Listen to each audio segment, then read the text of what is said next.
Hi, I'm Casey. And I'm Gianni. I never finished reading the Animorphs books as a kid, and I still haven't as an adult. And I've never read them. We can't tell you where we live. But we can tell you that we want to revisit these books as adults and dive into what we would keep or change if we were to put it on TV. Two friends, 50-something books. Welcome to morphinbuddies. Sure. I mean, you can cream me anytime. Yeah, I love getting creamed, cream pied, cream...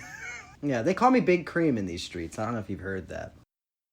Hey everybody, welcome to the next episode of Morphinbuddies. It's me, your host, Casey Cisnowski. We got a little grumpy Gianni here today, but it's okay, buddy. Yeah, whatever.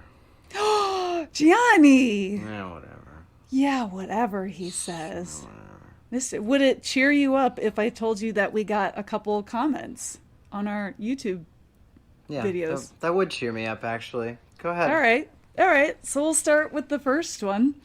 First comment we got from a user named Logan Bigmo. Is this the Logster, perchance? Oh, I don't know. About the Logster.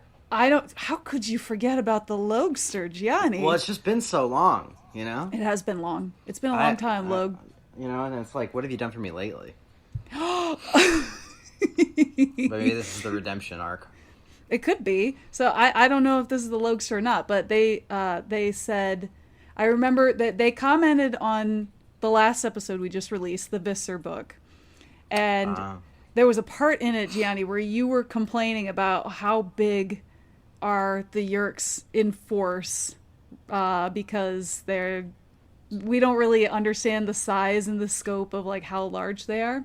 So this person said, well, we knew the sharing was big because your favorite book, The Reaction, they got Jonathan Taylor Thomas. I mean, Jeremy Jason McCole as a spokesperson. And then previous book that got famous William Roger Tennant as a spokesperson. They're always throwing events. Yeah, they're always throwing events with free food and stuff in the mountains, on the beach, etc. They actually did have a gala in book 33, a suit and tie affair, where Jake and his parents went, and they said it was being broadcast on television as well. So I don't remember the suit and tie affair, or maybe I do, but I'm forgetting. It's blanking out of my mind. But I will push back on this because I will say this: the sharing is as big as whatever book wants it to be, and that is the truth. Because every time we read about the sharing, sometimes it's just your local cult, and sometimes it's like a huge national event. So you know, sometimes is it the Westboro Baptist Washington? Church? Yeah, it could be. You know, is could it be. just my local Jehovah's Witness people in Sarasota, Florida? Who knows? Could be. It could be in Iowa. It could be in the Philippines. It could be in Forks, Washington. Who's to say? Who's to say? And then the second comment we got on the same episode, Seerowpedia hit us up again. No fucking way. Yeah, fucking way. The celebrities Seerowpedia. I feel like so lucky. I can't believe I still am. That's crazy. But okay, So, go ahead. Seerowpedia says, Seerowpedia is only being run by one person, me. And there's 62 books, 54 main, and the 8 side books. So yes, some plot summary sections are left blank, and then they put a little sad face with a sweat bead emoji. Aww. And said, so sorry about that, Gianni. Even if I read a book a month and filled out every single page related to that book, it would take me 5 years. But I'm working on fleshing out the pages that need it. Thanks for checking out the site. Gianni, oh my God. Don't you feel bad? God. Don't listen, Seerowpedia, don't apologize to me. I'm so sorry if I made you feel bad. One, I did not know you were just only one person, so that's... I didn't either. That's incredible, the work that you've done thus far. So many details. It's crazy. But yeah, I mean, look, I don't fault you. I wouldn't take the time on the plot synopsis for some of these books. I'll tell you, get rid of some of the riffraff here. I don't blame you, buddy. I don't blame you. No, but you're doing a great job, genuinely. But yeah, no, I'm so sorry if I implied that I was upset or anything like that. No, Seerowpedia, we love you on this podcast. We absolutely I do. use you every time. Yeah. Every time I look at the next book cover, it's always through Seerowpedia. So, if you guys are Animorphs fans and you haven't checked out Seerowpedia, what are you doing? It's like literally... Give them their flowers. It's the number one. It's the number one, like, pop up on the Google search. You know what I mean? Exactly. Also, if you need any help with the plot synopses... I am not your guy. No, I'm just kidding. I can be your guy. It's just, yeah, it would take me a while. As you know, we get things wrong because sometimes my eyes just glaze over. But, you know, here we are. Here we are. Here we are. At least you got your Snapple also. You got that. Thank fucking God. Thank fucking God. And then we also got an email, blast from the past from Bullet Journal. Way back. Oh my God. They emailed, last time they emailed us was July 3rd, 2024. Dude, so more than a year ago. This whole episode really feels like all of your exes coming back. It does, you know? Doesn't it? Hey guys, yeah, what's up? Like, I hope you're doing well. Yeah, you came back around. No. I don't mean to imply, Bullet Journal, that you're an ex. We're still dating. We're still in an active relationship. Absolutely. We're like two ships where we kind of go apart and then we come back together. And we go apart again and we come back together. Exactly. Different points in life. Yeah. That's how it goes. But as much as we talk about sex on the Morphin Buddies, you know, we also believe in polyamory. So we're having very consensual ear sex with all of you listeners right Respectful, now. You know consensual, polyamory. With a lot of eye contact. Yeah, a lot of eye contact. Everybody's boundaries are in place. We all know the rules. Of course. Yeah, you all submitted, your form, your boundary list. Yeah, we're aware of everyone's boundaries. And their safe words. Exactly. Their safe word is the reaction. That is yes, absolutely. So Bullet Journal says, reaching out a year later to show off. I thought I listened to you guys a lot, and I'm not even in the top 10%. Thanks for the amazing podcast, you guys. And then I sent you a screenshot, Gianni. If you got it, that is the check your phone. That is the sweetest little message I've ever heard. Bullet Journal. Bullet Journal. It's no way. Top 13% of listeners worldwide. Yeah, Bullet Journal. Over 1,500 minutes listened to the Morphin Buddies. Bullet Journal, that is incredible. That's so nice also, of you. Whoever has more than that, reach out. Please talk to us. It's honestly, we'll get you a gift. I don't know what it'll be, but we'll get you who's a the gift. top buddy? If you guys listen on Spotify, send us. I mean, Ryan, you're gonna have to mail back your award because we got to share the love to somebody else. We got the Buddy Awards coming up pretty soon. That's true. We're just a couple books away from the buddies. We could just make a new award. We could. Who's to say? Who's to say what's in store for book 40 and beyond? Exactly. I don't know. I'll have to talk to the guy who runs the Buddy Awards. That's right. And see if we can put in a good word for the one council. of you guys. Yeah. I will say, I'll tell you guys now, inside baseball, because I know the guy who runs the Buddy Awards. I know him pretty well. I will say, Seerowpedia has the edge just because of the fame and notoriety. But Bullet Journal, incredible stuff, and very sweet message as well. So thank you. Thank you so much, and thank you whoever listens to us more than that. Thank you.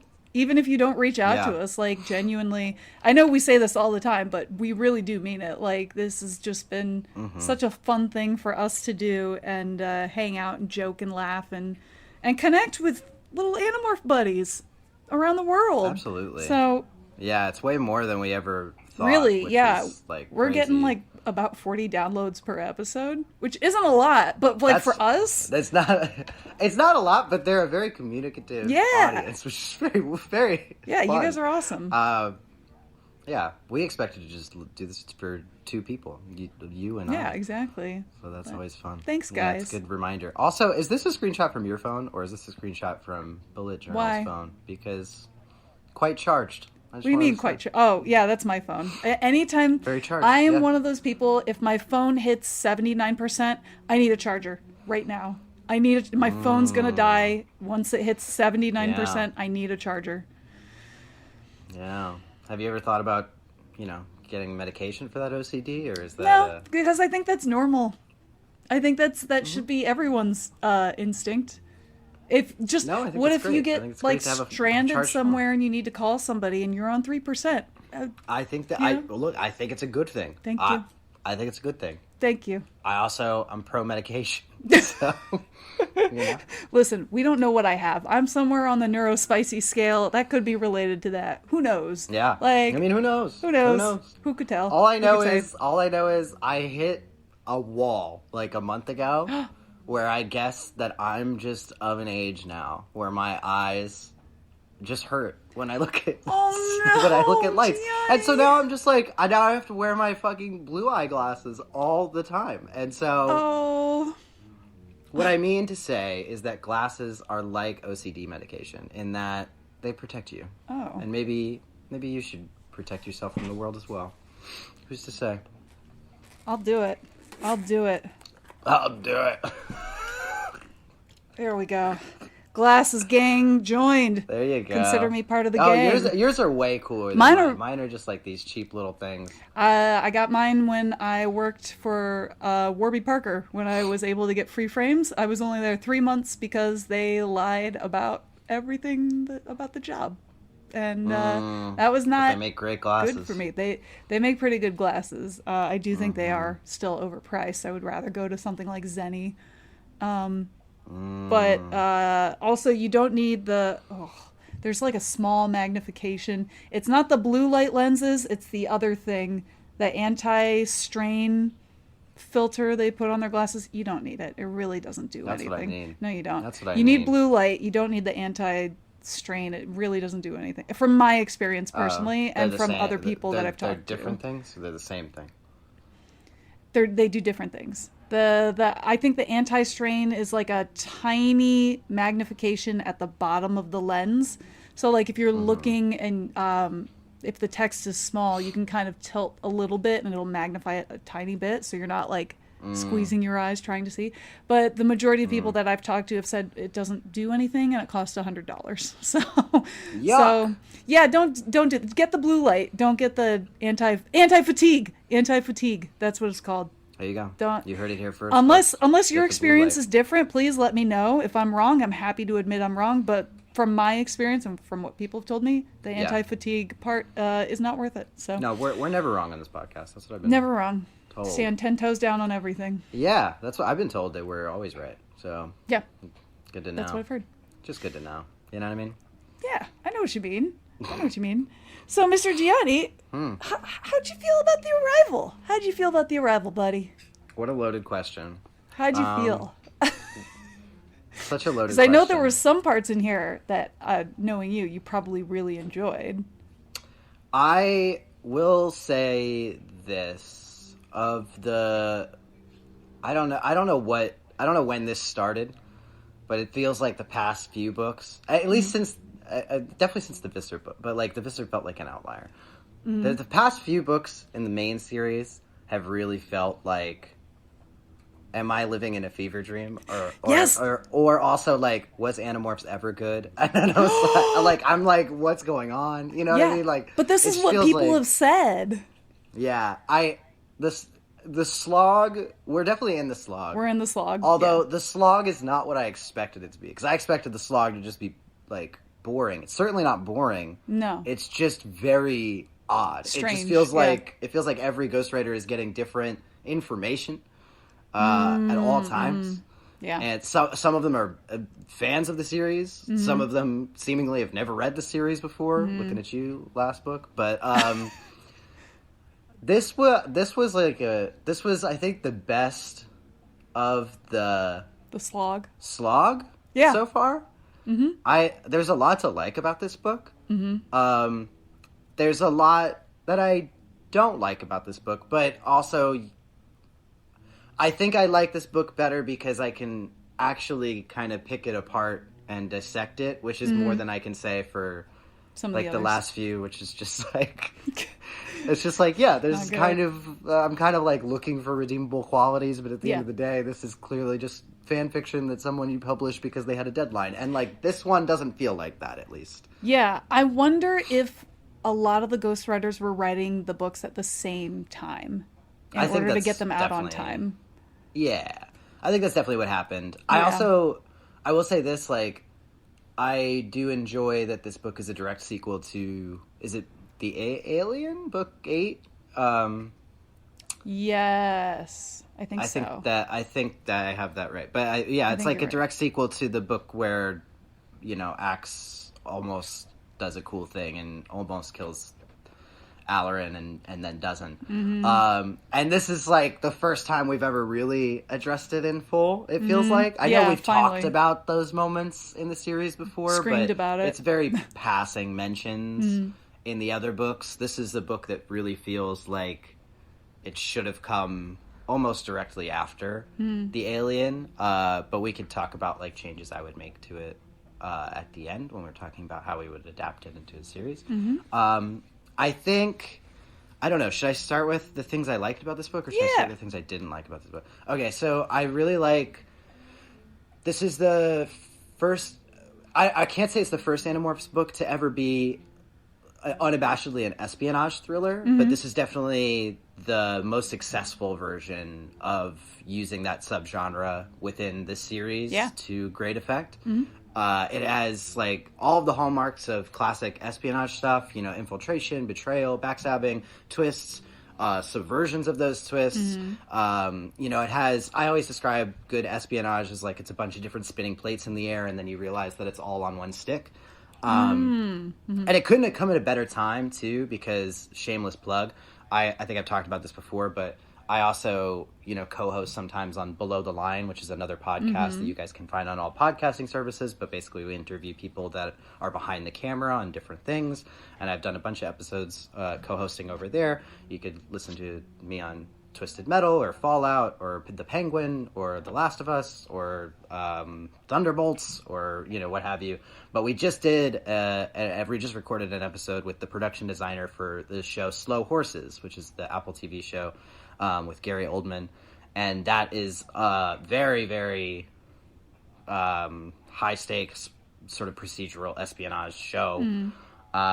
So I had been like seeped this whole past week in nothing but Slow Horses and espionage stuff, and then I read this book and was pleasantly surprised how in conversation they seem to be with each other, which is really, really lovely. I don't know who the ghostwriter is on this one, but they clearly have one, natural sort of talent for these types of mystery stories, and two, definitely are fans of the Animorphs series, at least insofar as it extends back to like sort of the early days, and talking about some of the history of, you know, like book 8 with Axe and Allerin and those sort of events. But also there was that other book.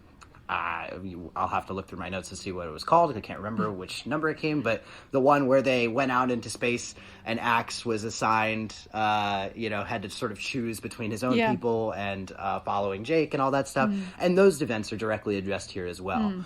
I think that unlike some of the other books that we found in this slog, this one really feels like it's in conversation with some of the other Animorphs books, which is so refreshing and lovely, because even when K.A. Applegate is writing it, sometimes it still feels like she forgot what happened too. So this really was refreshing in that regard.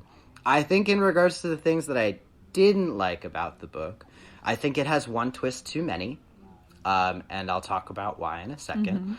I think that the premise is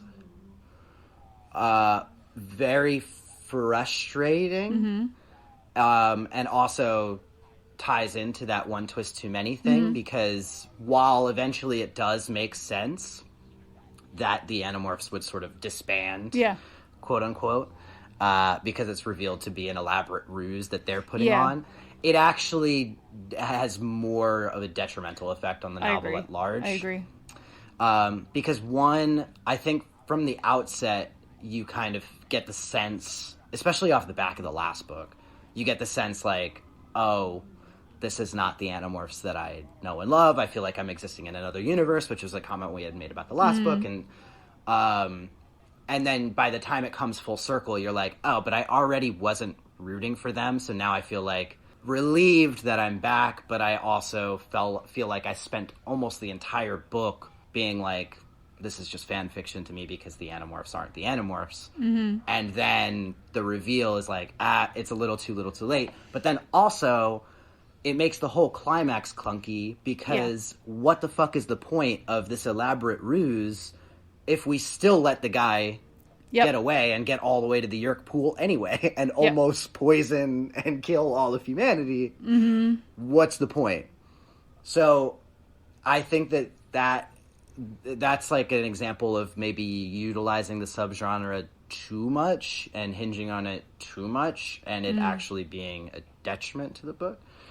I would also say that just talking about the climax in general, I got a little lost in the sauce. This is something that's happened with other Animorphs books as well, but I got a little lost about, different spatial relationships. It's not the end of the world. It's not a huge deal, but it definitely does diminish the stakes when you're like, wait, what? What crashed through the ceiling? Yeah, like what happened? And then they explain it later after it's happened. And it's like, wait, no, I needed it like 10 pages ago. Exactly. And it's just strange. Yeah. And then also, sort of talking about that is like, and I've said this before, but it's one of my biggest pet peeves is when you're in a character's head, you're in their POV, and you still feel like the author did some sort of gotcha reader. And it's like, you don't have to do lied that. to me.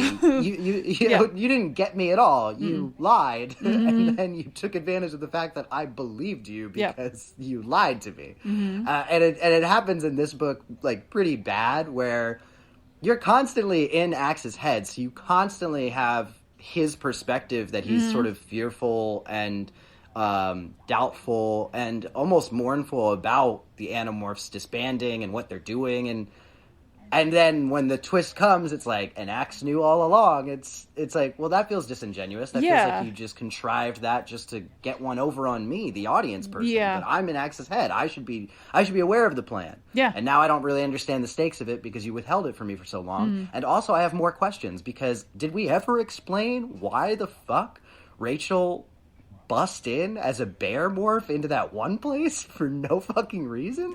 I mean, just so that they could have another conversation that reiterated the same point from before, that the Animorphs weren't working together anymore? Yeah, what are we talking about? I don't know. So weird, so strange. Yeah. So weird, so strange, and so weird and so strange. So strange. So true. The resolution is rushed. This question of is backup coming is like now looming in the air larger and also is more confusing as to what the answer is for all of that. And then, again, going back to the initial premise, if the idea is that we don't want to kill people, I got news for you guys. You're gonna have to. Lot. Yeah. You've killed a lot already. And they even kill in this book. Like there's moments where they cut down Orc-Bajir and it's all, at spur of the moment has to happen in the heat of war. And I get that.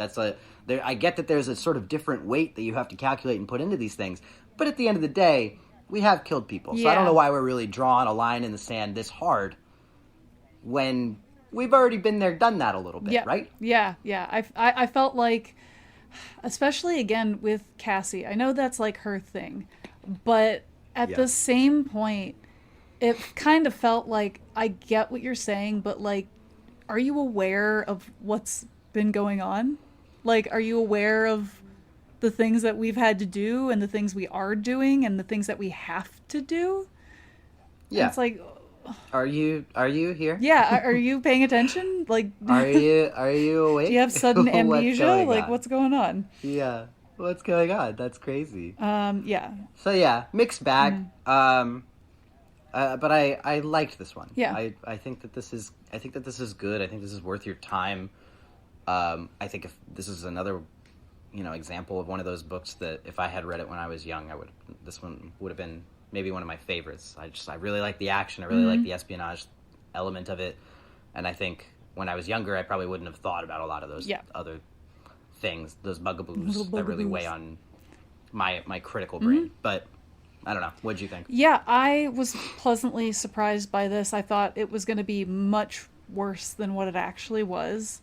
I enjoyed the little bits of romance in it that I thought was very cute. And it was funny because when Axe and Estrid, the girl that he's kind of he's crushing on a little bit. When they have their little moments alone together, it's funny because I was like, this feels like two neurospicy people learning that they're both neurospicy and having a conversation, because I could see myself having a conversation like that, and I was like, this feels, this is the gateway drug to future BDSM. I was like, this is too close. So, you know, I thought, but there was a sweetness and a sincerity to it that I thought was really nice, because we don't get a ton of sweetness and sincerity in like little moments. We get little bits peppered here and there in different books, but it's not all that common. So anytime it happens, I always get like a little like, ooh, a little joy in my chest, a little flutter throughout, because I think it's cute and I like it. And, I would have liked it better if she stayed. I don't know why she didn't go. I know. And she also, I don't know why she was there. There wasn't really a reason for her being there. Well, because she was the one who like developed the but like thing, whatever. But like, I don't know. It just felt like I also they bring in this whole discussion of like, oh, she's on this ship because her uncle brought her on this ship, and it's the only way she was able to get on this ship. Not that she's capable or smart or that she's a warrior. It's just that her uncle is one of the guys on the ship, and he brought her along. And I'm like, I don't. But then he's not. But then he's not. Yeah. And actually, her relative is the most, like the best warrior in the entire Andalite fleet or something like that. Yeah. So it's I don't think that's like a great message to be sending children of like, oh yeah, that's how we should think about, you know, women in the workforce, women in STEM. Again, no, this whole book was very misogyny forward, but I also was like, on the one hand, I was like, I don't think Axe necessarily agrees with that perspective. No, I so think he's more okay. statement of fact. But on the other hand, I'm like, again, I haven't heard anything good about the Andalites. There's not a single good thing that's really come out of it. Really, Axe is the only good thing. Yeah, Axe is the only good thing that's come out of the Andalites. Because even Axe's brother, it's like, he fought in the war and he was this great war hero. I'm just like, he really wasn't. When we read back in the Andalite Chronicles, he kind of was just like, snapped the fingers of the Elevist or whatever time matrix bullshit, and then he just kind of was like, oh shit, I guess I've been a warrior for the past couple of years. Well, this is crazy. Yeah. So like, I don't know, man. Andalites kind of suck, dude. They kind of are ass. Yeah, and I'm glad that point was also brought up in this book, where I think Axe says to Estrid, he's like, you sound exactly like the Yerks. You're too arrogant. And she's like, no, I don't. They're terrible. And he's like, you're being terrible right now. Yeah. So it was nice to see a little bit of that duality from Axe also. But yeah, I thought it was fine. I didn't hate it. I didn't love it. It did get a little convoluted at the end, where I had to keep going back a paragraph or two and being like, what did I just read? Like, where is everybody? What just happened? How did a spaceship get in here? Like, what? Yeah. Is it crashing or is it flying in? It wasn't super clear. So, you know, just a little bit of cleanup there. But otherwise, I thought, you know, it was serviceable. And it was a good book in the slog. Yeah, it was like 2/3 of a really good time. Yeah. And then it kind of tripped a little bit. It just got a little too big for its britches. A little bit. You know, but you know what? That's okay.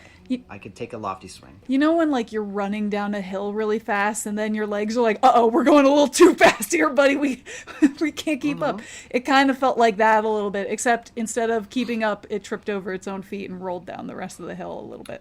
Well, honestly, it kind of reminded me of The Alien. Yeah. In that respect, because we kind of felt the same way about that one, where it was like, man, it was really good except for that. If only the ending hit. Yeah. Still mad about that. If only the ending was good. Yeah, exactly. By the way, I'm still right, okay? About what? If you guys... I'm still right that he should have just killed Alarin. Yeah. And I know that, you know... the angry fingers on the keyboards, guys! Whoa, put him down! But also, I'm right, okay? And you're all wrong. Look, and Alarin should be dead, because that's stupid. They can bring in another Visser 3 to fight. Like, they said he's replaceable in so many words in the last few books. Like, yeah. You know. But also, it's not a tactical advantage to kill Visser 3. Get fucked. What do you mean? What do you mean? Get fucked. What do you mean? If the British killed George Washington, it wouldn't have been a tactical advantage. What do you mean? Terrible. Get fucked. Come on. Yeah. Give me a break. I am kind of agreeing with that, even though I do like Alaran's character and him as Visser 3. It just feels like he's just waiting around for the end of the books. That's what it feels like. I don't care. Are you singing the Fallout Boys? Oh. I don't give a fuck. Alaran is no good. He should have been dead. If you didn't want him dead, then you shouldn't have written him to die so many times. He should have been dead already. There's so many times that he could have been dead, but he's not dead yet. Because nobody wants to kill him off because they want it at the end of the whole thing. Beautiful. Beautiful. Beautiful. I love it. All right, should we get into this book? Maybe we'll do a quick synopsis like we did with the last one. All right, Leia, let me lock in real quick. Pull up Seerowpedia. Seerowpedia. As my notes for the episode, because Seerowpedia has a lavish, lovely, and very thorough plot synopsis for this book. Round of applause for you. They have such a good plot synopsis for this book that when I started reading this plot synopsis, I thought, wait, am I on the wrong book? But no, they just expounded on the things that I wasn't paying very close attention to at the very beginning when it was setting up the exposition for what the fuck the Animorphs were doing. So, I'll tell you guys, the book kicks off where basically Eric King, who they refer to as Mr. King in this book for some reason. Which is so strange. He's a child. Unless it's supposed to be a different character. No. Unless I'm stupid. You're not stupid. You're not stupid. But he's been captured and he's basically getting beaten. And while they're doing the whole exposition for the typical Animorphs exposition where it's like, we have powers that we can morph into animal, and all the stuff that I usually am just like, all right, we know this because they say this in every book. Mm-hmm. Apparently, they also gave some other information that Seerowpedia was able to provide me that I really didn't remember at all. But apparently, the Animorphs had seen a front page article about the sharing, and then decided to break into the newspaper office or whatever. Yeah. And then that's where they find that Mr. King is being tortured. Yeah. Now, as I'm saying this out loud, I'm kind of having the thought, is Mr. King Eric King, or is that supposed to be his dad? The dad? I think it's Eric. Is that supposed to be the guy who's posing as his dad? Well, let's see what... Hold on. Seerowpedia, hit us up. Actually, you don't have to if you're busy. Seerowpedia has a hyperlink on Mr. King, so I'm clicking it Thank you. Aha. Yes, relatives Eric King. So this is his dad. Okay. This is Mr. King, Eric's father. It wasn't clear. Yeah. It wasn't clear. Yeah, because I thought this was Eric as well, and I was like, why are they calling him Mr. King? Because I was also going to bring up a point, because Eric King is passing as a controller to the Yeerks. Right. He's passing as a human controller, so why would they be asking, oh, it's weird, he doesn't have an ear canal, how do we infest him with a Yeerk? Like, they would know him as a human controller. So, but if it's Mr. King, that takes that out of the equation. Yeah, totally makes way more sense. So they're beating him up. They're punching him. Boof, biff, back. And at this point, we get some stupid, dumb bullshit about, like, hey, how does the filter on his on his hologram? Yeah, how's the hologram gonna hold up if and they basically come up with something where it's like, well, if they only punch it quick, then the hologram will stay. But if they really invade his space for a long period of time, then the hologram's gonna give up. Which that makes no fucking Gianni, sense. I will say, anytime I beat someone up. It's always gentle punches. I never go hard. Every time I punch somebody, why would I want to hurt them? always expect, metal. Dang, thwarted again. Yeah, exactly. That's just how humans are, whenever full of metal. Full of metal. And also kind of rippling in their image of themselves. Yeah. It's strange. Weird. You think they're solid and they just wiggle like a TV screen. Stupid. But so anyway, they decide to bust in there. So they bust in their battle stuff. And they start just blasting. They start blasting indiscriminately. They start killing all the. No, I don't think they kill anybody in this, but they fight, and then when things are looking rough, who busts in? Some other Andalites. What? Huh. So there's a bunch of Andalites who come in. Also, I will say they come in through the elevator, which I'm like, if you're running into battle, funny. You're not taking the fucking elevator. No, that's like the funniest. That's so funny. That's hilarious. It is really funny. Think of a clown car, but elevator. Full of horse centaur, blue horses, disaster alien things. So they all come. There's a bunch of Andalites that come out. Axe is like, what the fuck?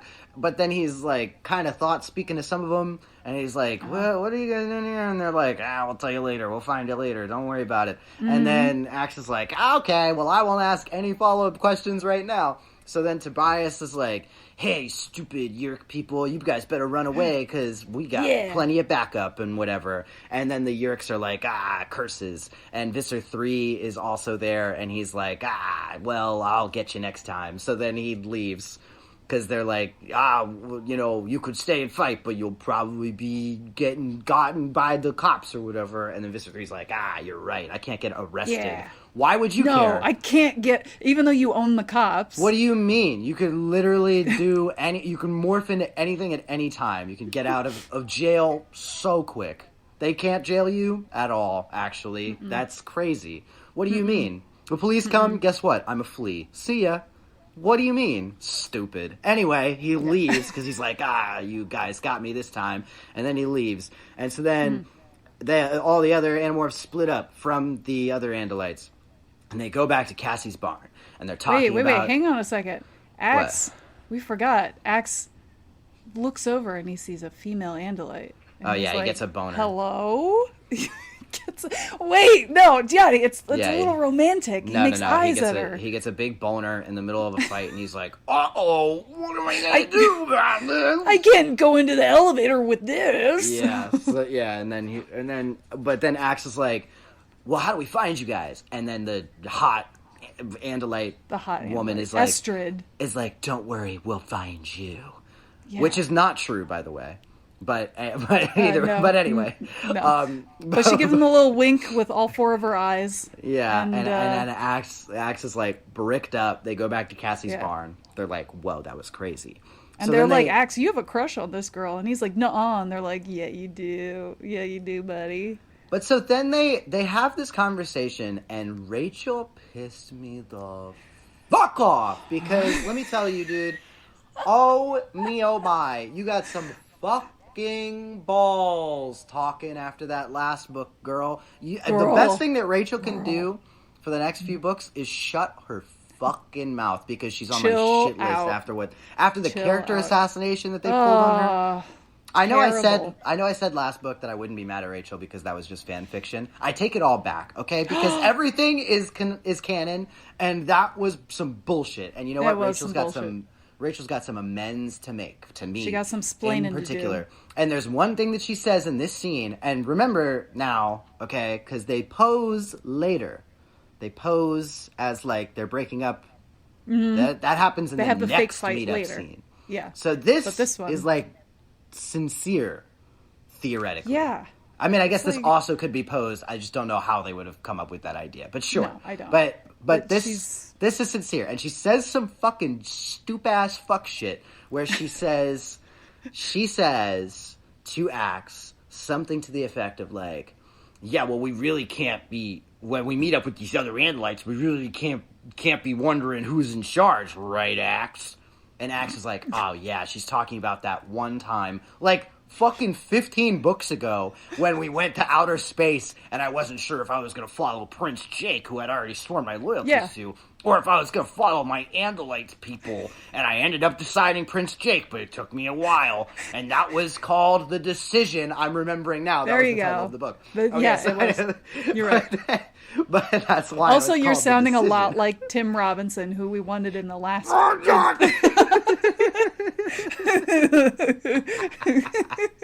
but so Rachel.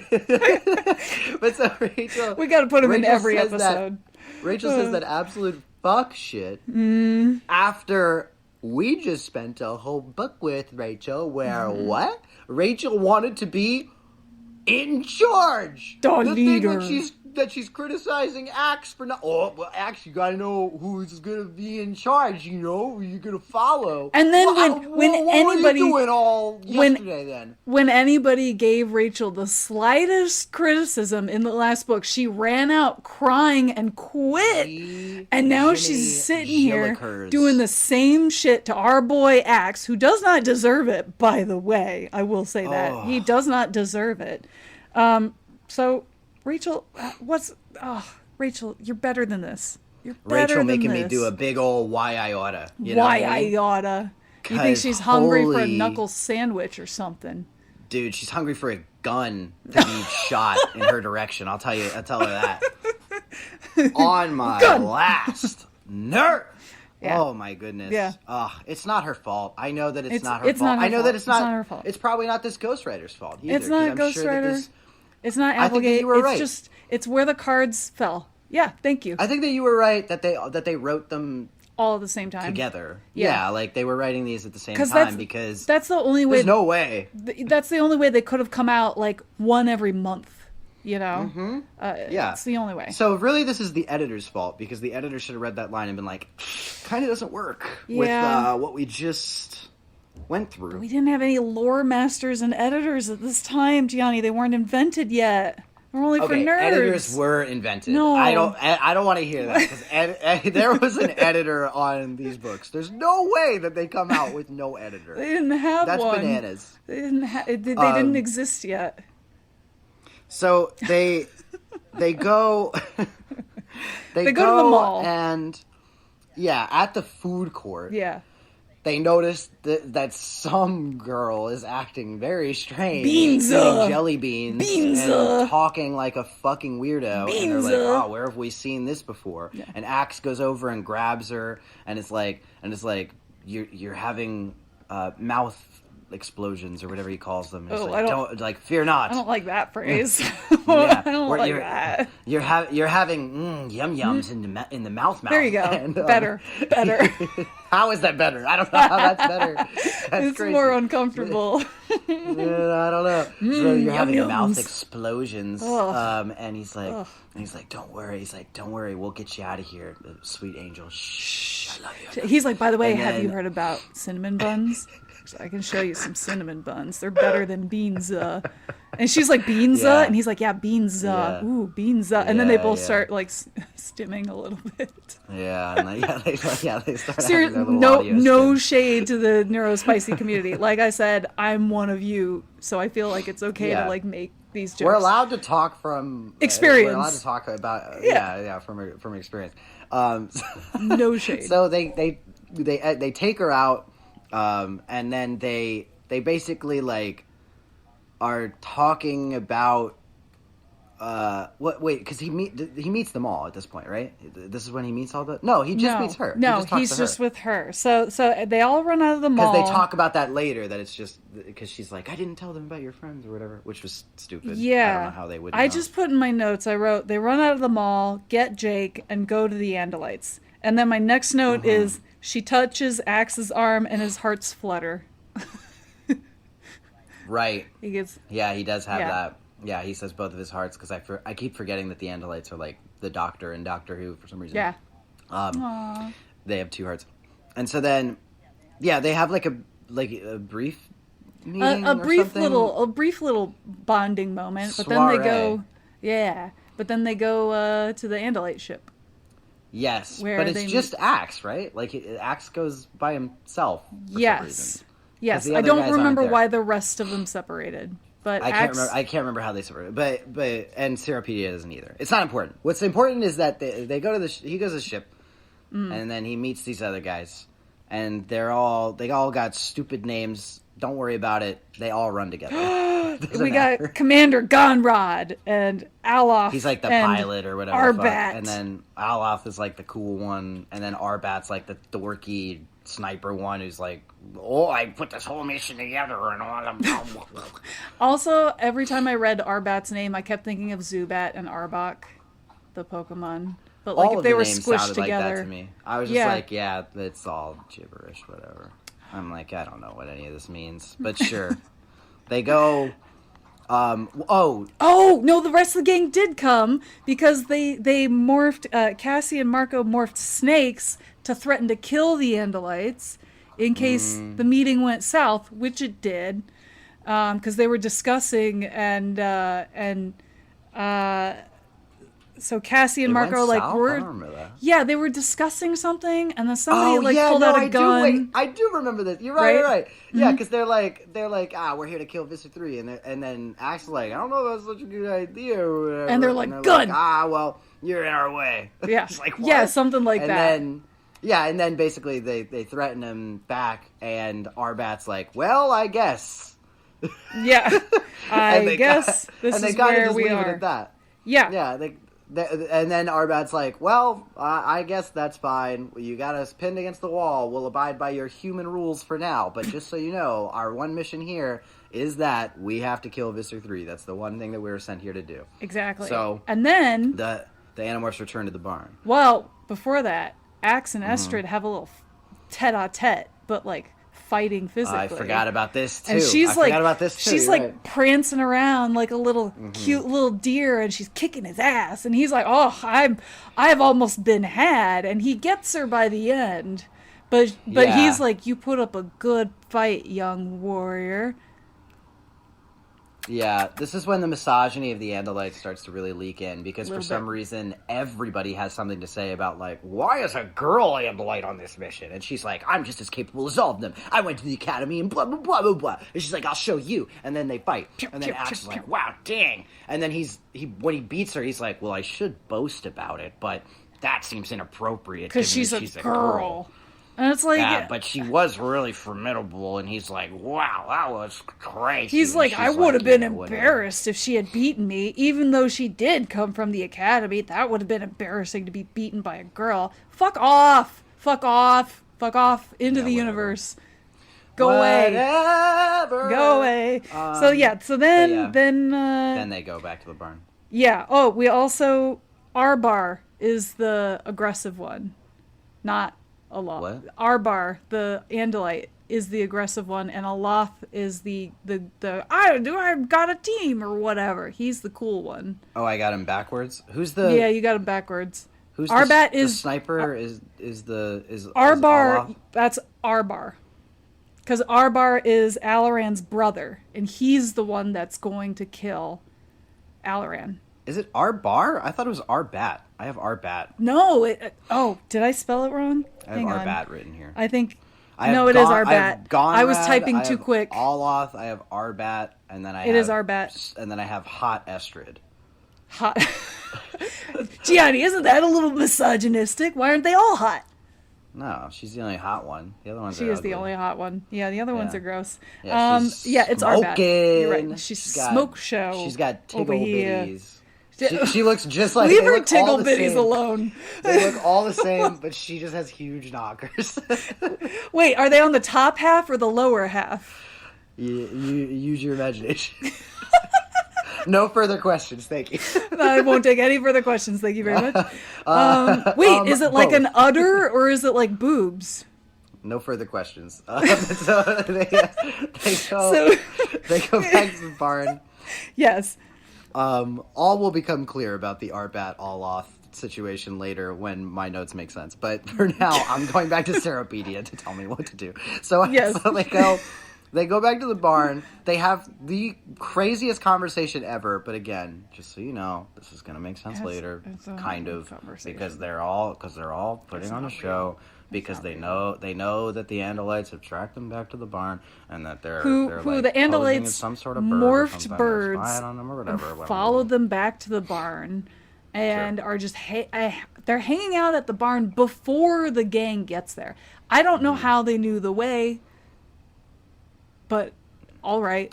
I guess they would have followed them the first time. I don't know. I don't know.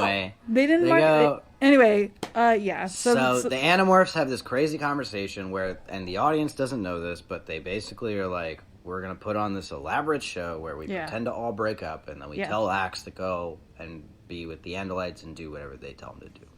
So that's exactly what happens. They all break up for elaborate reasons. Yeah. Also, that make no fucking sense. Marco yells at Cassie, like nasty yells, and Jake just kind of sits there, which I know it's an act, but like, if I had a loved one in my life, not the craziest thing that happens in this scene, by any stretch of the imagination. That's true. If I had someone that I cared about more than anything in this world, and then my best friend screamed at them and said that they were stupid and were like disrespecting them in a bad way, even if it's fake, I'd be like, hey, lay off a little bit. Let's pull this train back a little bit. And Jake is just like, oh yeah, it's part of the show. No, I'm Team Marco on that. You got to commit to the bit. You're wrong, Casey. Yeah, I think he went too far. He went too far. Too far. You just don't understand the art of performance, okay? And you know what? Excuse me. Marco keeps up this performance bit as well when he playfully slaps Rachel in the face. I was like, no, you don't playfully slap a woman in the face. And then she immediately almost accosts him and goes, she should have punched him in the dick. That's what she should have done. He falls on the ground and he cowers. Yeah, she should have punched him in the dick. Fist first, just until it's inside his body. You don't do that. Listen, it's all yes and in the your dick being punched. Yeah, but she punches a lantern instead. So they go way too far on this. Yeah. On this performance. That's exactly what I just said about Margot and Cassie. You disagree? No, I was saying that saying that I don't think that what he did to Cassie is too far. That's just part of the act. You gotta get what you mean. You gotta believably break up. Hitting someone in the face is where I draw the line. That's on the improv. You don't do that. In acting class, there are unwritten rules, and one of the unwritten rules is you don't touch your scene partner. Yeah, don't invade somebody's space without their permission. Unless it's already agreed upon. You don't slap their face around a little bit. Yeah, you got to have some semblance of boundaries. Yeah, somewhere. Exactly.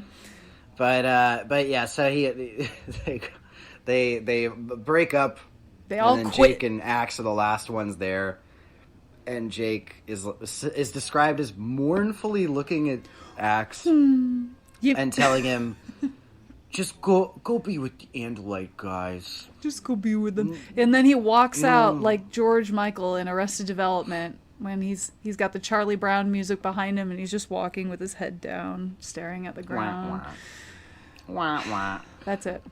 But thank God, because Jake is out of our lives for the next couple hundred pages. Mm-hmm. So couple hundred. The book wasn't even. Sorry, I meant to say couple of pages, and then I was like, that's too little. And then I meant to say 100 pages, and then I ended up saying couple of hundred. There you go. That's what happened. There you go. So anyway, we got there.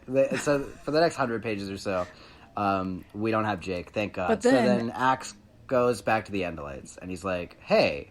You could be my prince now, actually. Yeah, because all my friends and he kind of doesn't get a straight answer. Cross his arms. Yeah. He doesn't really get a straight answer about who's in charge. Mm-hmm. They kind of are like, Arbat's in charge, but then they're kind of like, not really. Aelof's in charge. But also like, Gondal's the commander, and also Estrid is here. And then they make quick eyes at each other and keep going. Yeah, but then they're also kind of like, at one point, Estrid says something about taking Axe somewhere, and Axe is like, "Oh, that's so embarrassing." She doesn't realize that she's not allowed to do that as a whatever she is, as a warrior in training. And they let her do it, and Axe is like, "What? Who the fuck is in charge of this? This is so weird." And it's funny because I wrote in my notes. Axe suspects Arbat wants something from him. But what? Question mark, question mark. And then I put in parentheses, could they be in love? Maybe he wants to kiss Axe, but he's too scared. Oh, yeah. So this is like a whole, like, romance, like little choose your own adventure. Yeah. Huh? Where it's like, ooh, oh, I could go any which way on this. Yeah, I don't know why I was feeling so much romance vibes from this book, but I was just feeling it this time. You're just horny, brother. Put it away. So then... No! No! Down, boy. So no!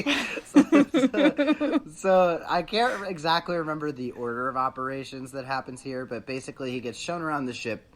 They kind of go and... I don't remember if this happens here or if this happens later, but he ends up going to a part of the ship that has all these, like, this, like, dead corpse smell. And they're like, what? That's like, kind of weird. why? It's like all these, like... And he's like, clearly the bodies were emptied out of here, but, like, definitely those dead bodies. Still in this bitch. That's crazy. Light some incense or something. Plug in a glade or something. He's getting to know some of these other guys. Aloth is the cool one. Yeah. The assassin, according to Seerowpedia. Oh, maybe I'm wrong. Aloth is the assassin. Aloth is also like, I don't know about this whole group. I think they're kind of weird. And Axe is like, oh, pray tell. And Aloth's like, well, we kind of were all in prison not that long ago. And Axe is like, what? We're all abandoned misfits. Yeah, and so basically what Aloth, like, shares after he catches Axe snooping. Because Axe is snooping through the computers. Yeah. He's trying to, quote, like, sneaky. Familiarize himself with the ship. But then Aloth catches him and is like, what's going on here, huh? And then Axe is like, well, I was just familiarizing myself with stuff, you know. It's been a long time since I've been on a ship. But he notably got blocked out because there's some sort of, like, password encoded Big thing code. you can only have for whatever.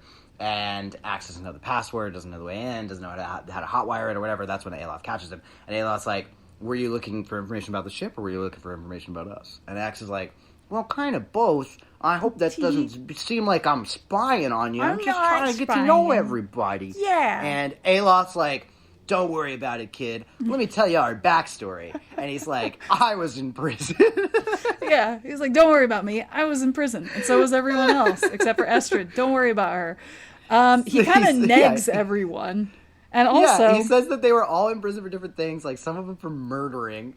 Yeah, which is like... But like the pilot Gonrad or whatever, he was in prison for running away from battle. So they're like, Jesus. So then Axe is like, what the fuck? Like, why are you guys here? Who are these people? Yeah, what are you doing?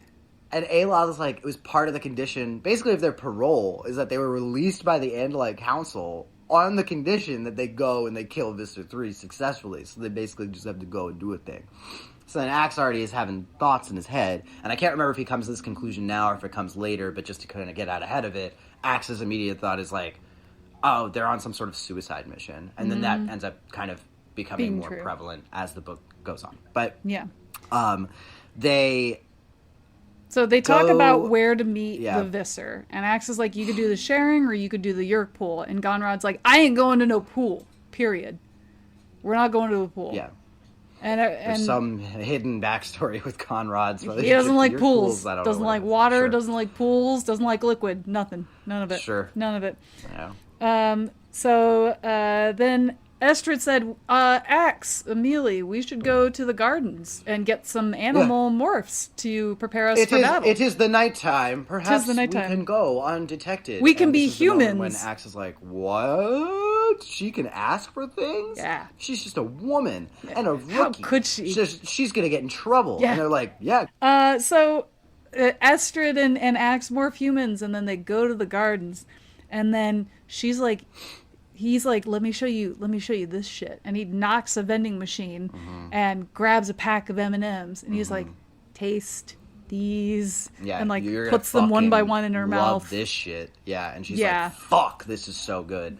And then they're talking about mouths and how human mouths are so cool. And Axe is like you know what else that mouth can do? Yeah, literally. He's like, you know, I've seen humans do this thing where they press their lips against other lips.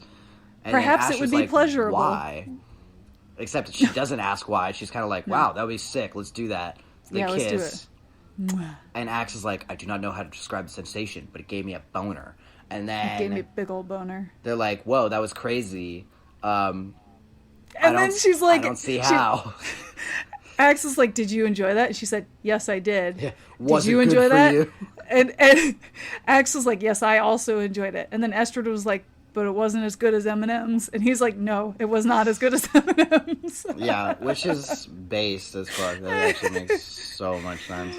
So then they turn into birds and they go and fly and they see Rachel attacking a McDonald's, I guess. And then, who cares? This was stupid as hell. Because they never even explain why the fuck they had to do this. They already staged the thing where they're like, the Endlight Bandits all broke up, whatever. We don't need to do more. Like, what do you mean? This is stupid. No, and so then, so she's like attacks McDonald's and Cassie runs out crying. Then she goes to like the barn and then she's like, Marco, where's Jake? Like we can get them all together. And Marco's like, nah, we can't actually. I'm done with that. He's like reading a magazine and then Jake's like in the barn hiding in a stall. And Cassie's like, what are you doing? He's like, I'm hiding from my brother because he was mad at me. He's like, been so mean to me all day. I can't take it anymore. I gotta get in the stall. And I'm like, at this point, because the plot, quote unquote, wasn't revealed yet, I was like, why does nobody give a shit about Rachel? This is nobody cares. If they did not have this plot, Jake would be on Rachel's ass so quick about going to a McDonald's and destroying it. Will be when he's not there. He would be so angry with her, but he's just like, oh, my brother was mean to me, so I'm gonna stay and hide in a fucking horse barn. Even as it stands now, like, what the fuck was the plan? What do you mean? What was the plan? What were you doing? Why'd you do that? Why'd you do that? So did we not learn the lesson from the last book?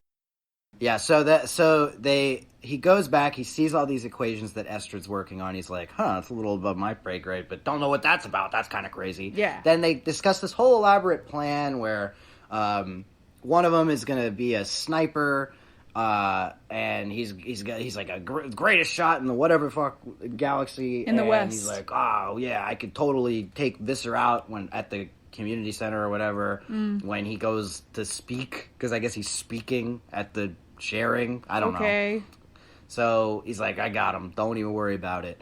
Also, is the community center outside? Is it inside? Where are you setting up the sniper? Who knows? Who cares? Okay? Spatial relationships, they don't matter, right? What's important is that the guy's going to get the shot off. But Arbat is like, I get to have the first shot. Yeah. Aloth, you can only take your shot if I miss. Yeah. And Aloth's like, all right, you are in charge. Is he? I don't know. Okay, but apparently he is for this moment because that's what happens, right? Yeah. So basically, Arbat goes to take the shot. He misses entirely. Yeah, and it's an easy shot. It's an easy shot. Yeah, it's described as literally like slam dunk. No one can miss that shot unless they were 20 fucking feet blind. away. Yeah. Right? Unless their hands were backwards and they didn't realize it until they literally pulled the trigger. They were blind. Yep. And so he misses the shot, completely biffs it. By the time that Aloth goes to try to fix the shot, he biffs it too because Visser 3 is already morphed into something small so that he can escape. A bunch of Hork-Bajir rush them. They cut the absolute fuck out of Aloth. Yep. They're just smoking his ass. They cut him at both legs, and then they cut him across the chest. He's bleeding out, and then Axe goes nuts, and he cuts off Hork-Bajir's arm, and he starts strafing, and he starts doing a bunch of karate, and he's probably killing innocent Hork-Bajir. We don't talk about that, right? Don't care. We don't talk about that at all because apparently Visser 3's life means more than these fucking losers, right? So he's cutting them down, and as he's cutting them down, he sees and he looks, and Gonrad has already gone back to the ship. He's already fucked off. And Axe remembers, he's like... He's running away. Gonrad's a coward. That was what he was in prison for. Nah, still is. Fucking pussy. And so then, he looks over, he sees his big dog Aloth still bleeding out over there, and he's like, I gotta go save him. Yep. But right before he saves him, guess who shoots him in the fucking head? Arbat! That's not who you think it is. Arbat shoots him. And Axe is like, what? That's crazy. And then Arbat is like, quick, we gotta get out of here. So they escape. And then Axe is like, hey, why did you kill our friend. The cool guy. He was chill. And Arbat's like, he was too injured to get him out of there. No, he wasn't. You know, we could save him. We had to get out of there. We could save him. Axe is like, what are you talking about, dude? We could have absolutely gotten him out with our help. Yeah. And Arbat's like, I don't know why you're talking back. I'm the leader. Okay? Get yourself in check. And Estrid even steps in and is like, hey, buddy. Hey, Axe, you're acting like a real fucking dick right now. And Axe is like, what? And then he's like, whatever, dude. Do your thing. Live your life. I'll let you guys be in peace, okay? So then Axe now, totally suspicious. He's like, what the fuck is going on? Something's going on. He's like, I gotta hack into this computer, right? So he calls up his good old friend, Eric the Chee. Eric! He pops on in. He pops on into this big old Andalite ship. Yeah. And Axe is like, hey, thanks for doing this, by the way. And Eric's like, don't even worry about it. Totally owe the Andalite bandits. You guys rock. The Animorphs are sick as fuck, and I think you guys are cool.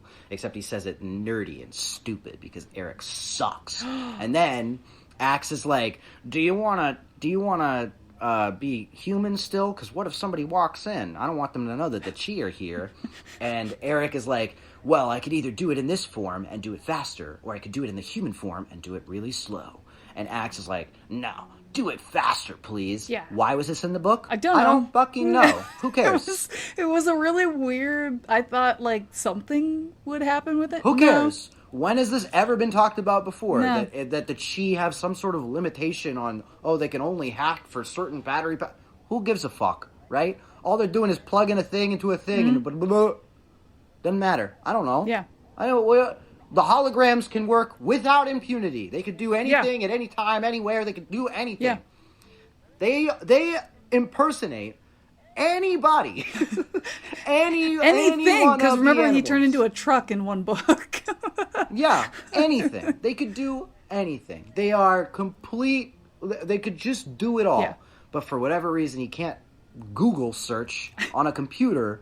Unless he's in his... Who cares, right? Who cares? Just whatever. The Chee are just whatever you need them to be, right? Yeah. It's a catch-all. Oh, I don't know how to write myself out of this one. Oh, well, Eric the Chee can do it. Yeah. Oh, what do I do about this guy? Oh, Eric the Chee can do it. Stupid. I'm sick and tired of the Chee. I hope they all get killed. Also, bogus, complete bogus, that Eric the Chee... It has the audacity to be like, well, I really owe you guys. The Andalite bandit's really cool. I really like the Animorphs. No, you don't. You don't owe them shit, dude. You know why? You know how I know? Because you've been posing as them so that their families don't get suspicious for, like, fucking years, dude. Yeah. For literally 30, almost 40 books. I think it's been 1 year.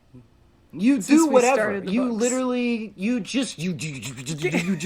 pop in and out, and you do so much for them. You give them all the information. The only thing you don't do is kill things. Which, guess what? I guess the Andalite bandits don't do that either, right? Batman. Guess the Animorphs don't kill people either. Oh, guess what? Yes, they do. What do you mean? What are we talking about? Huh? Bananas. Ridiculous. Anyway... He hacks into the thing. He sees that the ship is on a suicide mission. They were sent here not just to kill Visser 3, but also to kill a whole bunch of everybody. Yeah. They were there because they have some sort of code. Remember when we were mentioning formulas that Estrid had written down? Guess what? That turns out to be some sort of poison that they think can kill all the Yeerks. And this Andalite ship can go there and infect all the Yeerks and kill them all. Yeah. Axe is like, well, that's crazy. Gotta get down there. So then he goes. But they've also said that the virus that she created can mutate in the Yeerks to spread to humans. So it can also... So that's what she says in the next scene, Casey. Well, I'm so sorry, Gianni. Oh, my goodness. So he gets this information. Then he goes... to catch Estrid in her lab, because I guess they're two different places. Yeah. And then Estrid, now that she's got her back against the wall, she's like, well, let me reveal the whole plan. Actually, I have perfected the formula, but guess what? It could mutate and it could kill the humans. Yeah. She's like, oops. I mean, if you're an audio listener, that's the first time you're hearing that. I know that I really bamboozled you, and I know that Casey definitely didn't say that. I didn't say that at all. Say what? Say what? The edit will say but something. So different. then she's like, so she doesn't really want to use the formula thing, but she has to. She's been sent on this mission, and then Axe is like, what? Like, I thought you went to the academy. Like, you should be following the rules and stuff like that. And she's like, no, I never went to the academy. And he's like, how are you such a good fighter then for a woman? Jesus fucking Christ. And then she's like, well, my brother is whoever the fuck. And he's fighter. like, holy shit, he's like, oh my God, Muhammad Ali is your brother. No wonder you almost beat me. That's but you're wild. still a woman, so. Yeah, he's like, wow, that's crazy. I didn't know that passed over. Yeah. to different genders. Yeah. But so anyway, she's like, yeah, sorry, we got to do this. Her back's against the wall. We got to follow the orders, whatever. And at that point is when Axe reveals his ace in the hole, which is apparently something that she doesn't know, when he's like, you're on a suicide mission, by the way. Did you know that shit? Huh? Did you know that you were caught up in this? And Arbat comes in and is like, yo, don't tell her that, huh? He's like, he's like, hey, shut your fucking mouth, huh? And then Axe is like, why are you doing this? This is all the backstabbing's happening at once. And Arbat's like, I had to do this because whatever. I need to destroy the Yeerks no matter what, and I don't care if we die, and it's all worth it. Blah blah blah. Whatever. I gotta save my brother. Blah blah blah. And then he's like, you should understand this better than anybody. You're supposed to kill whoever killed your brother, right? And Axe is like, yeah, totally. Totally had to do that. I was gonna, but I just haven't gotten around to it yet. Yeah, for sure. It's definitely on the list, though. It's on the list. Yeah, I was absolutely gonna. I was gonna do that for sure. But so then he creates a cage out of thin air, somehow in the exact spot that Estrid and Axe are. I really don't. Made out of lasers. But yeah, he locks them. Yeah, and then the lasers start closing in, like that scene in Resident Evil, where they're like, you're definitely gonna die now. You're gonna get sliced up. He by takes the vial cage. and he's like, I'm out of here because I'm a bad guy and I never stay to watch my enemies be killed. And he leaves. And then, what is this? Deus Ex Animorphs are here now? How'd they get in here? Who knows? They pop up out of nowhere and they're like, well, gee, Axe, I guess we came in the nick of time, huh? And then they, like, get Eric the Chee to release them, of course. And then they get out. Because Eric couldn't have done it right after Arbat left. He had to wait until the rest of the Animorphs got there. And all of the other Animorphs can't stop Arbat leaving? This happens simultaneously. Who knows? They decide to go to the community center to stop Arbat, and they go down into the pool, and Arbat is in human morph, and Axe sees him from across the way, and he's like, stop that human! That's Arbat! Yeah, this is when this gets so wonky, because it becomes way more important for the Animorphs to stop Arbat than it does to, like, fight any of the Yeerks. Yeah. You know, the enemy of the entire series. They're like, oh no, we gotta stop that. So I don't know. Whatever. This is the thing that gave me pause. If they have this vial that they're gonna pour into the Yeerk pool, where humans are not in the Yeerk pool, why can't they just go to the cages and start freeing all the humans as they're fighting and let the humans go? There will be some people who still have a Yeerk in their head and they'll probably die, but if you can get the majority of them That's out... Fabulous question. Like... It's a fabulous question, Casey. Thank you so much for asking it. Moving on! Because the book doesn't care to answer. And then, what happens? We rip a hole in the sky.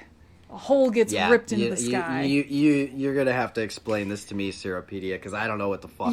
So we get this got so. Everybody starts blasting. There's a lot of chaos, and Estrid and Axe hide for a minute. And Estrid's like, "I don't want to stop Arbat. We need to destroy the Yeerks." And Axe looks at Estrid and says, "Estrid, you are beautiful. You are brilliant, but I really do not think I like you very much." And I was like, "That's cold as fuck, dude." And then he leaves her and he starts fighting everybody, and then. Arbat. It's described. The Animorphs are also described as like really losing this fight to the point where Axe is like looking around. He sees that Jake is missing a paw. Marco gets like his chest blasted out. I don't know how they're surviving this. Blood loss is they have tourniquets on everything. I don't know. Who knows? I guess. I mean, like, if they morph back into humans to like cure themselves, how are they getting away from that? Like, what's the... Like, how many people are surrounded? Can they demorph safely in this crowd of humans so that no one notices them, or are they by themselves? Not, right? I don't know. So the whole big old mess, big old battle. Then we get a fucking hole in the sky, and suddenly a spaceship is coming down to the pool. That all the gang gets onto the ship, and I'm like, what the who? What? Yeah, what? apparently. So yeah, this is explained in the next chapter, but apparently Tobias told Gonrod to drive the ship into the ceiling to rescue everybody. And to get them out. He blasts out with the laser beams. He blasts out the McDonald's that had the Happy Meal with the extra happy entrance into the Yeerk pool. Blows that up, goes into the earth, and digs down with that laser to the point where they open a hole big enough for the entire ship to get through and to get down into the Yeerk pool. First off, how much property damage is this? Secondly, this has got to be a massive hole that everyone is going to notice. There's no way. At what fucking point are we as a society going to start talking about the fucking carnage that the Animorphs are just laying waste to all of Forks, Washington. Chaos. And no one is talking about it? No. Do you remember when the president came to visit? And rhinos came out from the sea? Like, this is happening. I think Animorphs as a series is way funnier if you imagine every book taking course, like whenever one book ends, the next book starts the following day. Yes. So it's just imagine that this McDonald's falls apart. Carnage the after day carnage after after carnage. A bear wrecks another establishment. And 2 days before that, there was animals running amok in all different because and that's also what right Rachel's before whole plan that, was. an airplane was driven into a building and went all the There way was an through alligator on a building. TV show 2 weeks ago. There's so many crazy things happening in this short span of time. Wild. And everyone's like, well, I guess chalk it up to the game. Yeah. You know? Animals are great. Nature, you know? Yeah. Right? Ooh, wow. That's weird wild. that this stuff just happens here. Cool. Yeah. So, and then 9/11 happened. Jesus fucking Christ. Like, canonically. We are on the precipice of 9/11, crazy. to be honest. Dude, could you imagine if the final book of the Animorphs is God. explaining 9/11? Don't even. No. No. What if they're like, yeah, the Yeerk infested George W. Bush, and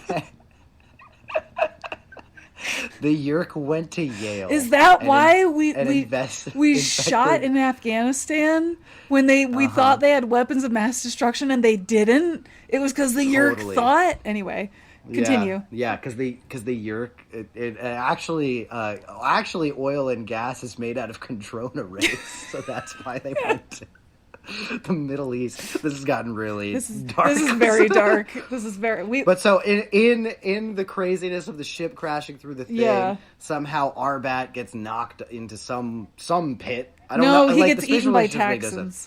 Because he gets like knocked into like and then all the Taxons rush him, and then Axe is like, well, leave him to die because I don't care about life. Yeah, it's now. like Scar in The Lion King. You know, when he sees all the hyenas and they all gang up on him. It's like that. Because Arbat had the vial. Estrid shoots his human hand, because he's still human. She shoots his human hand, blasts it off his body. So the vial is disintegrated, essentially. So no more virus, no more hand. And then he falls into like a pit or something, and then the Taxons come in and nom, nom, nom, nom, nom, yum, yum, mouth time. This is why we make copies. Yeah. This is why we got to make copies of things. Yeah. You know what I mean? Because that's what you know what I mean? Crazy. So then they get on the ship, they get out somehow, and then the next day, Estrid and Axe are saying goodbye to each other, and Axe says, "Here, Estrid, here's a cinnamon bun. You will love this. Morph human and eat it. This will make your mouth explode and go fucking crazy." He's like, "I'm gonna make your mouth explode, but I'm not joining you on the ship. So you're going to go off on your own. And yeah. And then they explain that there's no more McDonald's in Forks, Washington, because they have to explain what happened with Gone Rod or whatever. And then and then all of the Animorphs are like, cheer up, Axe Man. You didn't even really have a crush on her, did you? And then Cassie, like, hugs Axe because Cassie is more sensitive to these things. Yeah. Whatever. No, she holds his hand, and it's very nice. And then Axe walks with the group, and in the darkness of the night, as they're walking through the street, Axe cries. Jesus wept. Gay! No shade to the LGBT plus community. No shade. Yeah, no, not at all. But like that's just hilarious, and it's we should just be kind of bringing funny. that back. So that's the book. That's the book. I mean, I would put this in a TV show, but take away that last twist of like, it was our plan all along. And well, if you're gonna do it, then have it be done in a way where Arbat can still get out of Dodge, you know? Yeah. Can still get one over on the Animorphs by or something. Yeah, like, well, no, I think what I would do is, you know, just have the same scene, but then, you know, you have the Animorphs rush in to save Axe, and they're like, actually, Arbat, we got you beat here. We knew the whole time, and this is what we were doing. Yeah. And then you have Arbat just pick up the vial and be like, okay, well, I mean, I'll just drop it right here on the floor, and the gaseous form of it is going to infect all you guys, and you guys will all die. How about that? We'll go out together. That'll be the suicide mission, unless you let me go. And then they're like, oh, shit, well, our backs are against the wall, so they got to let him get a head start. And they're like, quick, we got to, and then it's a race to the Yeerk pool. Way better. Yeah, and then visually, you just make a little bit more sense of some of the spatial relationship stuff in the ending. Yeah. I think that, like, the biggest change that I would make to this is, like, well, okay, the biggest change within reason that I would make to this for the adaptation of the TV show would be that I would just move this book up in where it falls in the series. Yeah, that makes the most sense. It doesn't have to be a direct continuation to the events of the Alien, but I think that it actually works it would better. flow better, yeah. Yeah, like because I think the other thing too is this looming question of, you know, the Andalites and how are they coming to save us? Because that's really what the Animorphs finally kind of address in this book, is that they're just buying time. And I didn't really kind of realize that, I think, before, even though they've maybe said it. But they outright say in this book, the idea of their group is to just kind of disrupt the Yeerks enough that they buy time for the Andalites to come in and save the day. They've never really outright stated that before. I don't feel like it's been that explicit. Yeah, and maybe I'm wrong. I forgot about it until they mentioned it, but yeah. But like, I think that with this, it kind of disrupts that illusion, obviously, which is kind of how this book ends, with like that little glimmer of hope maybe being knocked down a peg. And I think it would be nice to have it fresh off of something like the Alien, because you just let this Andalite go, and you had him dead to rights, and you had the perfect opportunity, but you were like, we don't want to ruin ourselves in the eyes of the Andalites by killing this guy, and then all of a sudden, the Andalites actually aren't going to be our saviors. Now what do we do? Yeah. And I think that would just hit harder if the events were a little bit closer together. Not to mention the connection to Alarin and all that other stuff. Now, going back to what I said earlier, though, about my change of the Alien being correct. Here's the thing. I know that you all think... I know the listeners out there think that I'm silly goosing it. Okay. You can silly goose it. Silly goose away. This absolutely can still work, because if Axe kills Alarin, Visitor 3 still gets away by going into the lake or whatever the fuck that they were beside, and then ends up going into, as I had pitched, going into the body of Elfangor, because he actually kept Elfangor alive, which I think would have been a cool thing. Very cool. Right? And then using that Andalite instead. I think that still works, because, one, how different are these Andalites really looking? You know Racist! How different are they really Racist! How different are they really looking?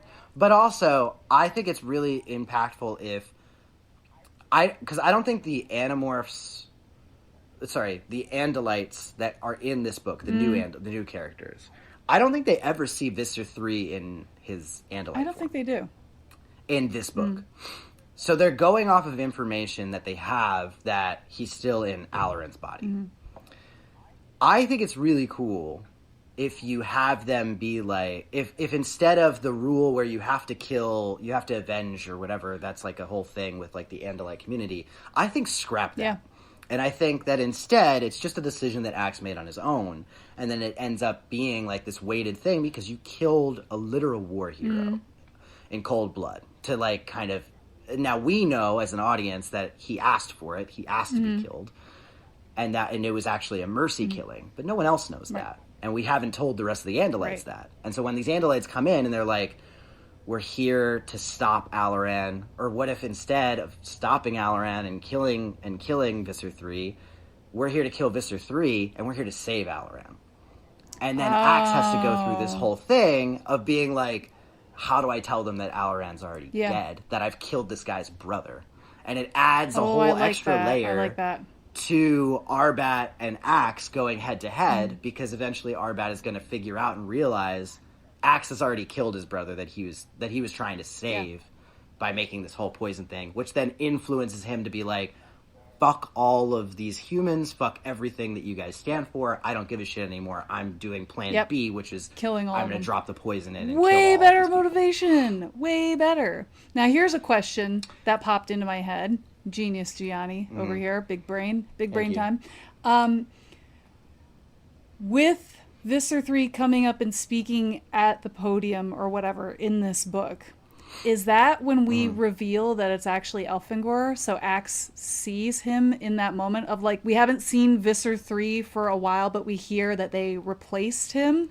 And then that's the reveal that is Elfangor. And they're all like, oh. Yeah, okay. 100%. Yeah, so then you have the moment where Axe sees Arbat, recognize that it's not his brother. And then I would have it go even darker. I would have Axe literally go all the way to, what was that other guy's name? Aloth? I would have him already like hitch him up on my shoulder. I'm carrying you out. I'm saving you. And have Arbat kill him right then and there. Trying to shoot Axe. And he misses again. Okay, fun. I like it. Folks, let us know what you thought of that. Bang. And you can. Yeah, that's mine. I think that's a fun pitch. If you think that's a fun pitch, you can email us at our email address, morphinbuddies@gmail.com. That's morphinbuddies at gmail.com. Yeah, whatever. Next book. Fine. Is it called The Hidden? I really like this cover a lot, actually. I think it's like, okay. Come on. What? Come on. She's tough. Gianni, look how tough she is. There's not a single redeeming quality to this That cover. is literally, whenever I hear the phrase built Ford tough, that's what I think of. There's not one fucking thing that works in this cover. What? First of all, the stance that she has on the first photo is ridiculous. She's so strong. She's like she looks like Randall from Monsters, Inc., the way she's positioning her body. She does look like Randall. So who is it on the cover, Gianni? Who is this? Well, I mean, it looks like Cassie on the cover. It is Cassie. She has the worst outfit I think I maybe ever seen. It's pretty bad. Green vest, mustard yellow shirt, jeans. Atrocious. Yeah, it's not good. This is awful. And then she's turning into an ox? Either that or a water buffalo. Is this a bull? An ox? I think it's either a water buffalo or an ox. One of the two. A wuffalo? A wuffalo. Yeah, I mean, listen, just the stuff of nightmares, what's happening to her face in the second and third photo. Oh, it's the great. fourth photo is just a fully complete morph. Yeah. There's nothing about it that has any... It's fully complete. For me, it's the face in the second picture. It's unsettling. Yeah, they basically just elongated her face and hair. So what does the tagline say on there? It says, to morph or not to morph? That is the question. Holy shit, Gianni, are we going to get a little Shakespearean in here? Oh, man, I hope so. What do you think this is going to be about? What do you think the hidden's going to be about? I think it's about the Animorphs have 24 hours to replace the cast of Hamlet at the community center with sharing after they fall ill from the flu. I love it. Cassie has to morph and play all the characters. No, they're just morphing into the different actors. I love that. the whole play. I love that.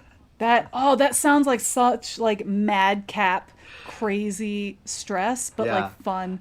Oh, that's like noises off. Instead of just quick changes, you have to also worry about like full on changing into different people. What a nightmare! And then Marco trying to figure out what the line is. He's like, I didn't read this part in class. Yeah, and then you're stalling for time, riffing on Shakespeare. You end up stalling for too long on one of the soliloquies, and you end up running out of time in the morph. Yeah, oh my god. I love that. I love that idea. Yeah. What a great idea. 4-hour play becomes 8 hours, and you're like, oh, shit. They just collapse from exhaustion by the end. Yeah. All right. I don't know what this book is going to be. I can guarantee you that pitch is way more interesting. Gianni, you're going to be upset. Calling it now. You're going to be upset. Oh, no. Because we got somebody coming back that you said was not going to come back, but they're coming back. Stop it.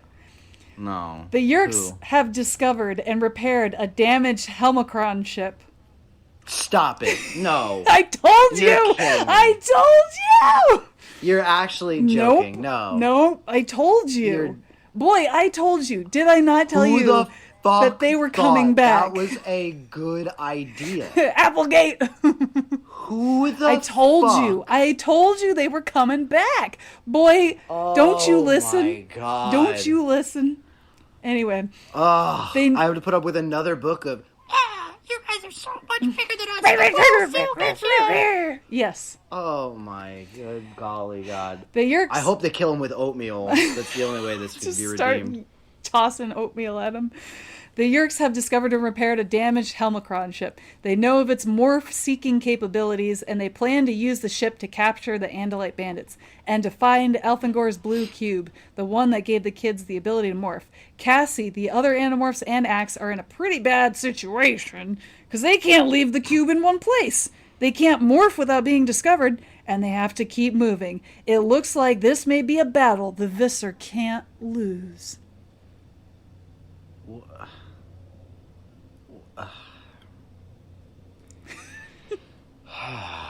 What's the matter? Gianni, right, are you okay? I'm not looking forward to it. Are you okay, Gianni? Guys, I'm pessimistic about it. I'll let you know now. Oh, no. I'm not feeling We gotta raise the vibes. We gotta raise the vibes, I'm feeling bad folks. about it. I'm feeling bad about it. Oh, no. Who's the ghostwriter on this one? Did they write any other of the books? I don't know. Look them up. Okay. Okay. It's Laura Battiani Weiss, who also did... I was like, didn't she just write one? Who also did The Exposed, which was book 27, The Conspiracy, which was book 31, and this book, which is The Hidden. I am trying to remember what the fuck those books were. Jake's grandfather had... Oh, yeah. His grandfather died. That was a good one. Yeah. The Conspiracy was a good one. The Exposed. What was The Exposed? That wasn't the North Pole one. Oh, the squid one, yeah. Where they were... The Animorphs and Axe have one true ally against the Yeerks, was a Rachel book. So when they discover that the Chee, including their friend Eric, are in trouble, they have no choice but to help. What the fuck book is this? But the Chee's problem is much bigger than... that was the one where they had to go to the Mariana into the Trench. Deep Ocean. Yeah, so they have to get the giant squid. Mm-hmm. The Drode. I liked the Drode. Yeah. I mean, I think the Drode was overused in that string of books there, but I think the Drode is cool. Yeah. So that's so you know, maybe this one isn't all bad. Okay, promise. Because I like Laura. I like Laura's work, and she's worked on other books in the series before. So she's familiar. I don't know. Wait, let me go to my rankings so I can see where I have those other ones. Yeah. Okay. The Conspiracy I have... Where are you? Okay, The Conspiracy I have ranked at 27. It's a little low, but not terrible. Not terrible. The Exposed I have ranked at 39. Ooh. which is rough. For those of you keeping track, this is a 43 book list so far right now. So, but it's not, they weren't bad books. They not bad crazy. Books. No. The conspiracy is right there in the middle. That's a sweet spot. Yeah, I don't remember hating The Exposed that much, but then again, I just read the whole plot synopsis, and it took me till the very end of it to remember what fucking book it was, so that probably doesn't. You did get very mad about the Drode, and you said you hated the Drode. I hate the Drode? You did. I kind of like the Drode now. Oh, he's grown on you a little bit? Yeah, I think with space. I think with time removed, I'll have to re-listen to with that episode. With absence, the heart grows fonder. I'm not remembering. What did the Drode do? He's the agent of chaos. Oh, yeah, I remember exactly why I don't like the Drode. Yeah, never mind. I take it back. The Drode, Drode's kind of ass. Suck. I think, though, I don't know. I'll have to re-listen to these episodes because it's been a minute. It has been. But I have The Unknown. Which is book 14, ranked above. Oh, The Unknown was the military base where it turned out to be a toilet. Yeah. Oh, yeah. Yeah, the horse one, right? The horse on the cover. Yeah, I remember that book. Maybe that's why I have it ranked above. Or they're just shooting the horses on the military complex. But that was a dud of a book. So I don't know. A little bit. It just needed. Maybe the events justice for the shifted. Drode. Maybe justice for the Drode. Here's what I'm going to do. Uh-huh. I'm going to re-listen to that episode, The Exposed, before we do our next one. Yeah. I will let you guys know if hashtag justice for the Drode should be trending or not. Absolutely. Get a little optimism tossed in there. That'll be my declaration. Wow, this is becoming a meaty list because I'm looking at some of these and I'm like, what was happened in this book? Why did I have... Most of them are the ghost-written books are the kind of ones where they kind of slip out because they're just kind of non-consequential. Who's to say? We'll find out. Who's to say what's in store? We'll find out on our next adventure. Plenty more ghost-written books. Yeah. So, folks, thanks so much for tuning in for this extra long episode. I mean, I guess it's a little bit longer, but the last episode was a little bit shorter. So, balances out. Yeah, we'll find our Goldilocks treatment on the next episode. We'll get back into it. So thank you guys for listening, and we'll see you in the hidden, or maybe we won't see you because you'll be hidden in the next episode of morphinbuddies. No, yay! Don't boo me. Don't boo me. I'm right. Don't boo. Keep your tomatoes to yourself. Bad. You do a better one then. You go ahead. Do a cutesy little sign off. Do it, Gianni. Coward. No, I got nothing. Coward.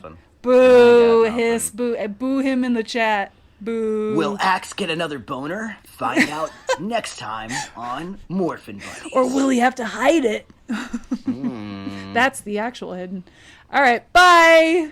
Bye.